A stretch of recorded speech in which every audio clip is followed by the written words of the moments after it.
ఇంక మా breaking news Badshah తిరకాసు ఎక్కడున్నాడో ప్రజల కోసం ఏం వార్త తీసుకొస్తున్నాడో కనుక్కుందాం. ఓ పాలి తిరకాసు లైవ్లోకి లాగండి. రాను రాను మరి ఇంతగా తయారవుతున్నాడు ఈ తిరకాసు. ఇదిగో తిరకాసు అనియా, ఏం చేస్తున్నావు నువ్వు అక్కడ? చూస్తా కూడా అడగతావేందనా, నీళ్లు చల్లుతా ఉండా అని పోతర పెట్టి తెప్పుడు జాతరకు పోయినట్టు ఏదో బ్రేకింగ్ న్యూస్ ఉందని చెప్పి అక్కడ కల్లేపు చల్లుతూ కూకున్నావే. నూరు కోళ్ళు నాకేంది అని తప్పించుకుంటే ఇంకా ఈ ఏడు ఎట్ట చల్లారుతుంది, ఈ భూతాపం ఎట్ట తగ్గద్ది. అందుకే నా వంతు బాధ్యతగా నేనే నడుము బిగించా. అది కాదు తిరకాసు, నువ్వేందా స్వామి ఇందాక నుంచి కోడి పుంజులాగా అట్టా ఇట్టా తిరుగుతున్నావా? ఇక్కడ నేనేం చేస్తున్నానో కనిపించడం నీకా? తిరగాసు నీకు దండం పెడతాను. ఆ బకెట్ ఏటి మగ్గేటి, అసలు నీ కాన్సెప్ట్ ఏంటి?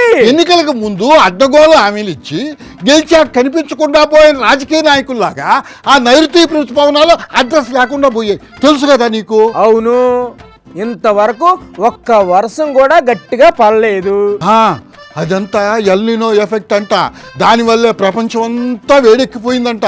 మన దగ్గరే కాదనా, యూరోప్ లో కూడా ఇంకా ఘోరంగా ఉందంట సిచ్యువేషన్. మామూలుగా అక్కడ వాతావరణం చల్లగానే ఉంటుంది కదా. చల్లగా కాదనా, ఈ సంవత్సరం 50 డిగ్రీలు ఉందంట అక్కడ టెంపరేచర్. 50 అంటే బతికి బట్ట కడతారా అసలు? మామూలుగా అయితే కరెంట్ షాక్ కొట్టిన కాకుల్లాగా మాడిపోతారు. అయితే వాళ్ళందరూ మన చంద్రన్ టెక్నిక్ ఫాలో అయిపోయి బతికిపోయారనా. చంద్రన్న టెక్నిక్? అదేం టెక్నిక్? దాన్ని ఫాలో అవడం ఏంటి అంతా? అను, నీకు చంద్రన్న సత్తా ఏందో తెలియకుండా అటు మాట్లాడుతుండవు గాని యూరోప్ లో ఆయన పేరు మారుమోగిపోతుంది ఇప్పుడు, తెలుసా నీకా? నిజమే? ఎందుకని? ఈ మధ్య విజయవాడలో ఎండ శాఖ తగ్గించడానికి రోడ్డు మీద నీళ్లు చల్లమని ఐడియా ఇచ్చారంట కదా చంద్రన్న. దాంతో అక్కడ ఎండ వేడంతా తగ్గిపోయిందంటనా.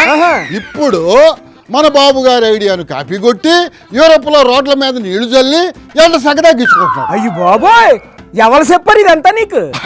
ఇంకెవరన్నా, బాబు గారే చెప్పారు. కావాలంటే ఒకసారి యూరోప్ లో 46 నుంచి 50 డిగ్రీల టెంపరేచర్, నీళ్లు కొట్టమని ఆదేశాలు ఇస్తే విజయవాడలో నీళ్లు పెడితే ఆ రోడ్డు ప్రశాంతంగా ఉంది. ఈ రోజు చూస్తే యూరోప్ లో రోడ్డు మీద నీళ్లు కొట్టే పరిస్థితికి వచ్చారు. విన్నావు కదా, అదేనా చంద్రన్న విజన్ అంటే? అసలు నన్ను గాని అడిగితే చంద్రన్న గాని గట్టిగా ట్రై చేస్తే యూరోప్ కే ముఖ్యమంత్రి అయిపోతాడనా. సరే ఆ విషయం కూర్చుంది పక్కన పెడదాం.